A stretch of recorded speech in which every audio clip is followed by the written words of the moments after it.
E voltemos, por agora, para outro caráter que chama nossa atenção neste capítulo tão cheio de instrução. Abigail, mulher de bom entendimento e formosa. É um testemunho nobre, certamente, o qual nos mostra que a graça pode mostrar-se nas mais funestas circunstâncias. A casa do avarento Nabal deve ter sido uma cena triste para uma pessoa como Abigail.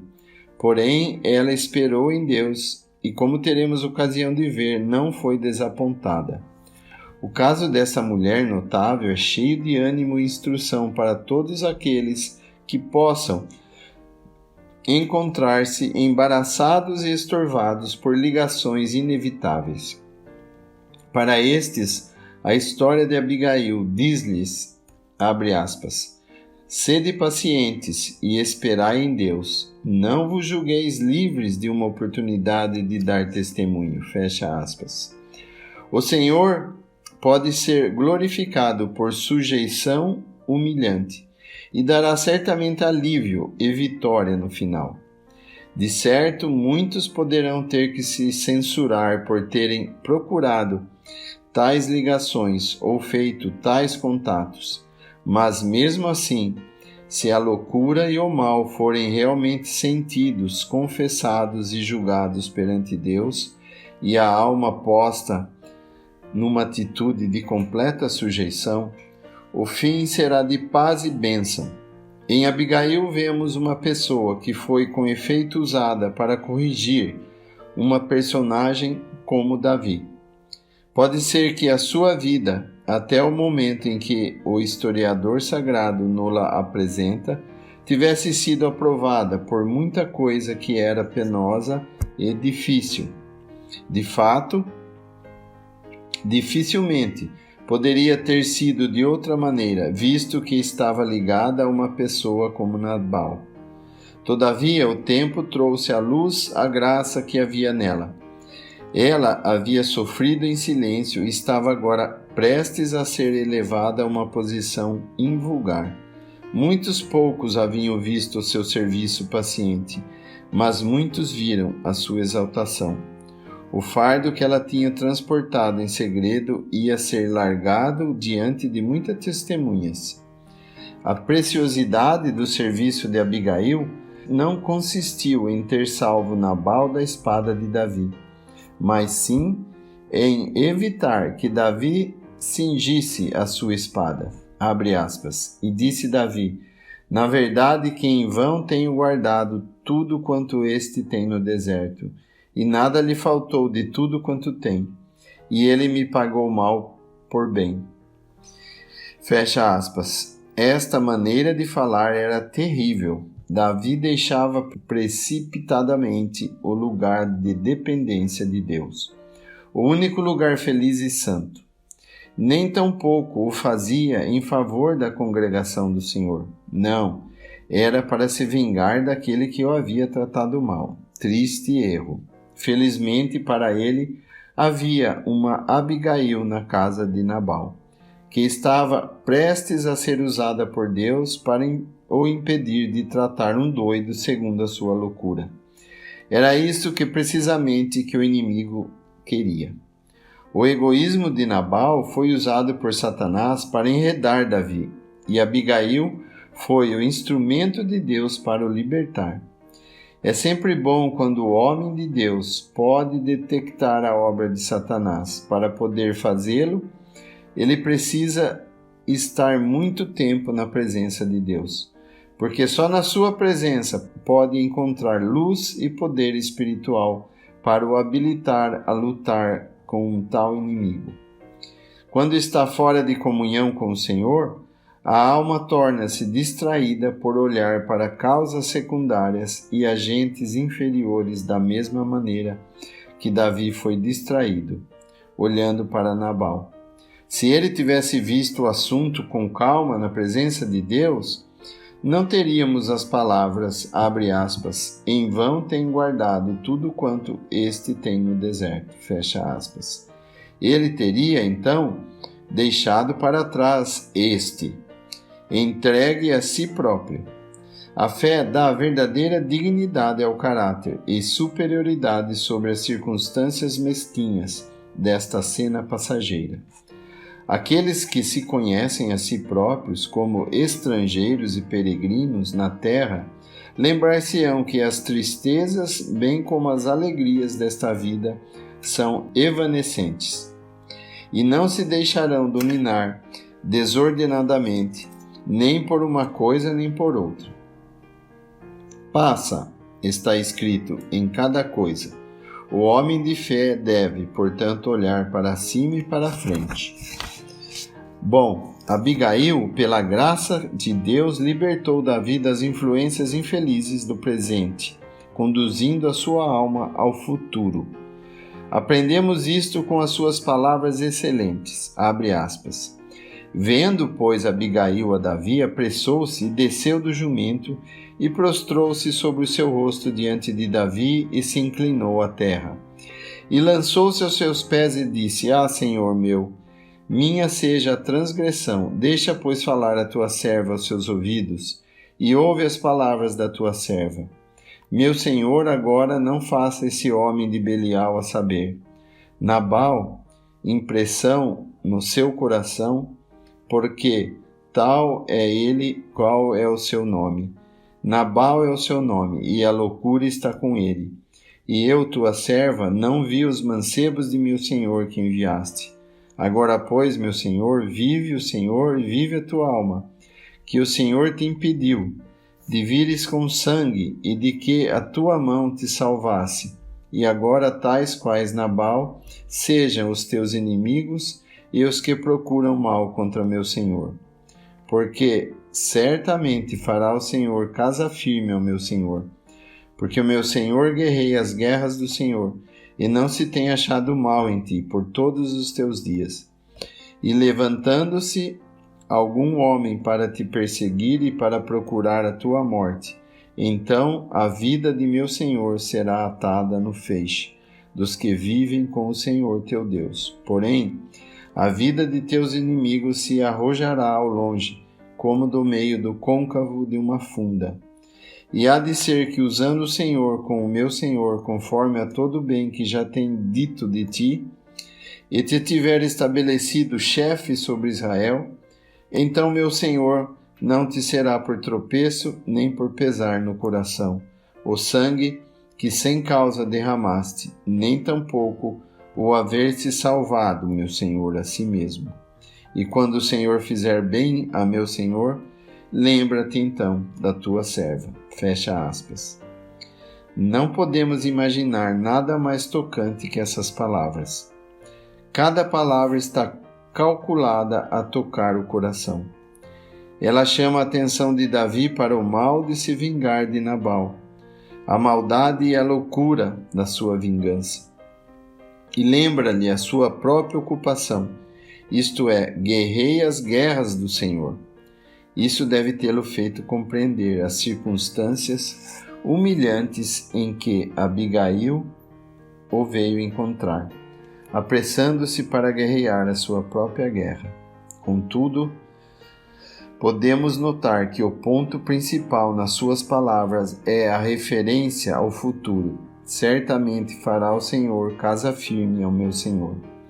A vida do meu Senhor será atada no feixe dos que vivem com o Senhor teu Deus. Usando o Senhor com o meu Senhor e te tiver estabelecido chefe sobre Israel. Todas as alusões ao futuro e à bênção de Davi eram eminentemente calculadas para afastar o seu coração daquela afronta. A casa firme, o feixe dos que vivem e o reino eram muito melhores que os rebanhos e manadas de Nabal. E em vista dessas glórias, Davi podia muito bem dispensar o seu auxílio e deixá-lo entregue aos seus bens. Para o herdeiro de um reino, algumas ovelhas tinham pouco valor, e aquele que sabia que o azeite da unção havia sido derramado sobre a sua cabeça, podia facilmente consentir em ser chamado servo, fugido ao meu Senhor. Abigail sabia todas essas coisas, conhecia-as como fatos de fé. Ela conhecia Davi e sabia quais eram seus altos destinos. Pela fé, ela viu no proscrito e desprezado Davi o futuro do rei de Israel. Nabal não conhecia Davi, era um homem do mundo cheio de bens materiais. Para esse homem não havia nada mais importante, nada que desse mais influência que o seu pão. A carne das suas reses e os seus tosqueadores era tudo egoísmo. Não havia lugar para Davi nem para as suas necessidades.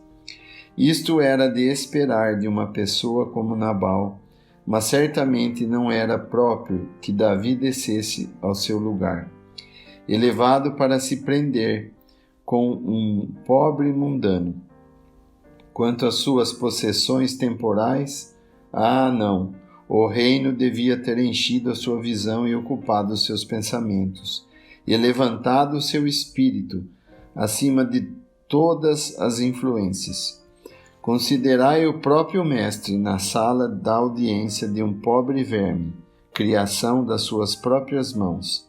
Como se conduziu ele? Convidou o pequeno grupo dos seus seguidores a cingirem-se cada um a sua espada?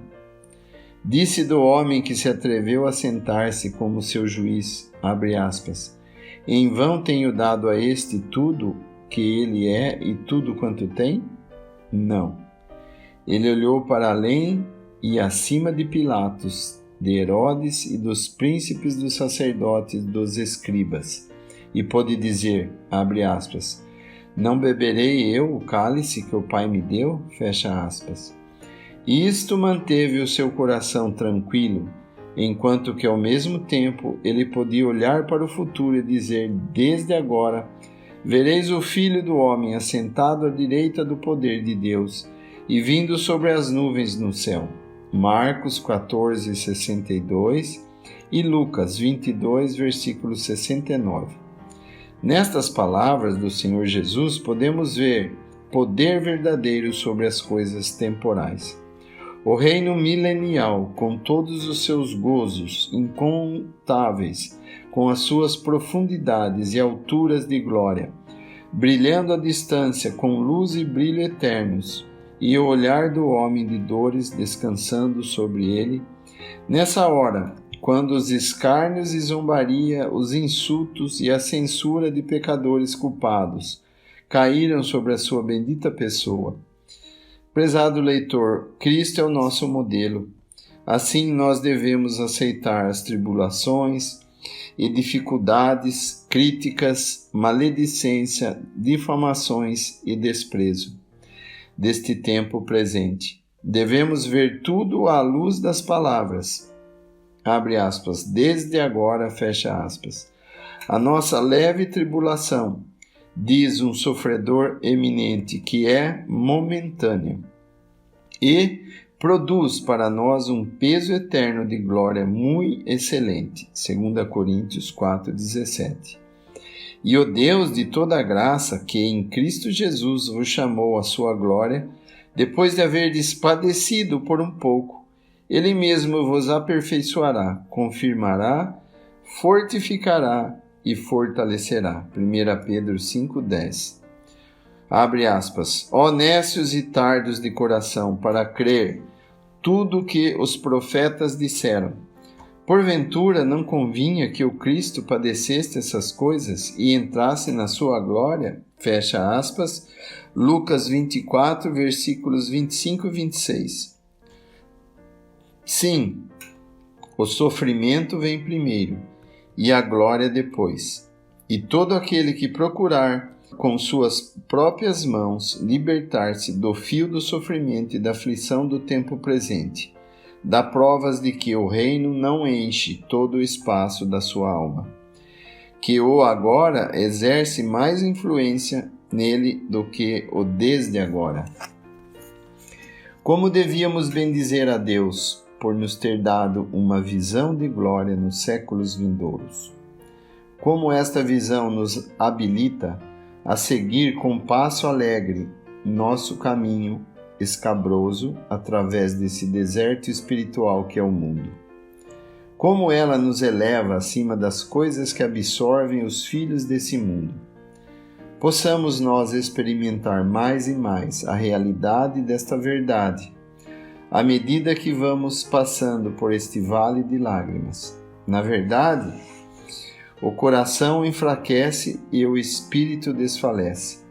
Se não formos amparados pela esperança, até mesmo na esperança da glória, a qual, graças a Deus, não nos envergonha. Prosseguindo a história de Davi e Abigail, temos ainda um exemplo admirável de grande diferença entre os filhos da natureza e os filhos da fé. Abigail voltou da sua entrevista com Davi para encontrar Nabal, muito embriagado, pelo que não lhe deu a entender palavra alguma, pequena nem grande, até à luz da manhã. Sucedeu, pois, que pela manhã, havendo já saído a Nabal o vinho, sua mulher lhe deu a entender aquelas palavras. E se amorteceu nele o seu coração, e ficou ele como pedra. Que triste figura de um homem do mundo, mergulhado em intoxicação durante a noite, e quando rompeu o dia, atacado de terror e ferido pela flecha da morte, como isto é parecido com as multidões que o inimigo tem conseguido fascinar e intoxicar através dos séculos, com os gozos efêmeros de um mundo que jaz debaixo da maldição de Deus, e aguarda o fogo do seu juízo. Abre aspas, os que dormem, dormem de noite, e os que se embebedam de noite. Fecha aspas. 1 Tessalonicenses 5, 7. Mas vem amanhã, depois do vinho, símbolo próprio do gozo que este mundo dá, ter sido de todo evaporado, quando a excitação febril em que Satanás compromete agora os espíritos dos homens deste mundo tiver serenado, e então seguir-se-á a realidade severa de uma eternidade de miséria. Miséria inexprimível na companhia de Satanás e os seus anjos. Nabal nem sequer se encontrou com Davi face a face, e todavia o próprio amor da sua espada vingadora encheu a sua alma de um terror de morte. Quão mais terrível será encontrar o olhar do desprezado e rejeitado Jesus. Então todas as Abigais e os Nabais encontrarão os seus respectivos lugares. Os que tiverem conhecido o amado, o Senhor Jesus, e aqueles que o tiveram rejeitado. Deus, na sua misericórdia, permita que o leitor se encontre entre o número feliz dos primeiros. Quero apenas dizer, além disso, que a narrativa interessante deste capítulo dá-nos uma ilustração notável da Igreja e o mundo como um todo. A Igreja ligada ao Rei e associada com ele na sua glória. O mundo mergulhado em ruína irremediável. Abre aspas, havendo, pois, de perecer todas essas coisas, que pessoas vos convém ser em santo trato e piedade, aguardando e apressando-vos para a vinda do dia de Deus, em que os céus em fogo se desfarão, e os elementos ardendo se fundirão. Mas nós, segundo a sua promessa, aguardamos novos céus e nova terra em que habita a justiça. Pelo que, amados, aguardando essas coisas, procurai que deles sejais achados imaculados e irrepreensíveis em paz. 2 Pedro 3, versículos 11 a 14. Tais são os fatos importantes e estimulantes para a alma, que nos são apresentados através do livro de Deus, de modo a desligar os nossos corações das coisas temporais e uni-los em afeição verdadeira aos objetos e perspectivas que se acham ligados com a pessoa do Filho de Deus. Nem tampouco deve coisa alguma, salvo a convicção profunda e positiva da realidade dessas coisas, produzir tais efeitos. Conhecemos bem o poder embriagante dos planos e operações desse mundo. Sabemos como o coração humano é levado, como se fosse uma corrente caudalosa, quando tais coisas se apresentam. Planos de melhoramentos, operações comerciais, movimentos políticos, sim, e movimentos religiosos também. Coisas que produzem um efeito sobre a mente humana, semelhante àquele que foi ocasionado pelo vinho em Nabal. De maneira que é quase desnecessário apregoar os fatos austeros que se apresentam na passagem acima reproduzida. Contudo, ainda assim, têm de ser anunciados, devem ser reiterados, tanto mais quando vedes que vai se aproximando aquele dia. Hebreus 10, 25. O dia do Senhor virá como ladrão de noite. Todas essas coisas hão de perecer. Os céus em fogo se desfarão, os elementos ardendo se fundirão, e os céus passarão com grande estrondo, e os elementos ardendo se desfarão, e a terra e as obras que nela há se queimarão. 2 Pedro 3,10. Tais são as perspectivas para todos aqueles que, à semelhança de Nabal, sobrecarregados com a embriaguez e glutonaria e os cuidados dessa vida, rejeitaram as pretensões e apelos de Jesus. O mundo está sendo preparado com rapidez incrível para a vinda daquele que, pelo poder de Satanás, chefiará todas as suas instituições, englobará todos os seus princípios e concentrará todas as suas energias. Esperai até que o último eleito seja recolhido, o último membro incorporado no corpo de Cristo pelo poder vivificador do Espírito Santo, e a última pedra seja colocada no seu lugar determinado no templo de Deus. E então o sal que agora preserva o mundo da corrupção será tirado. A barreira formada pela presença do Espírito Santo na Igreja será tirada do caminho, e então aparecerá o iníquo no palco deste mundo, a quem o Senhor desfará pelo assopro de sua boca, e aniquilará pelo esplendor da sua vinda. A esse cuja vinda é segundo a eficácia de Satanás, com todo o poder e sinais e prodígios de mentira, e com todo o engano da injustiça para os que perecem, porque não receberam o amor da verdade para se salvarem. 2 Tessalonicenses 2, versículos de 8 a 10. Certamente essas coisas deveriam restringir a carreira dos homens deste mundo e levá-los com mentes solenes a considerarem o seu fim. A longanimidade do Senhor é a salvação. Salvação é uma palavra preciosa, deveras preciosa, mas nada de abusos, nada de equívocos quanto à lassidão. O Senhor espera para ser gracioso com os pecadores, não para ser conivente com o pecado. Mas como vimos, já é quase inútil falar do futuro àqueles que estão absorvidos com o presente. Bendito seja Deus! Alguns têm ouvidos para ouvir o testemunho acerca da bondade e da graça de Jesus, bem como quanto ao seu juízo vindouro. Assim foi com Abigail. Ela creu a verdade quanto a Davi e atuou de acordo com ela. E todos os que crerem a verdade acerca de Jesus separar-se-ão diligentemente deste mundo.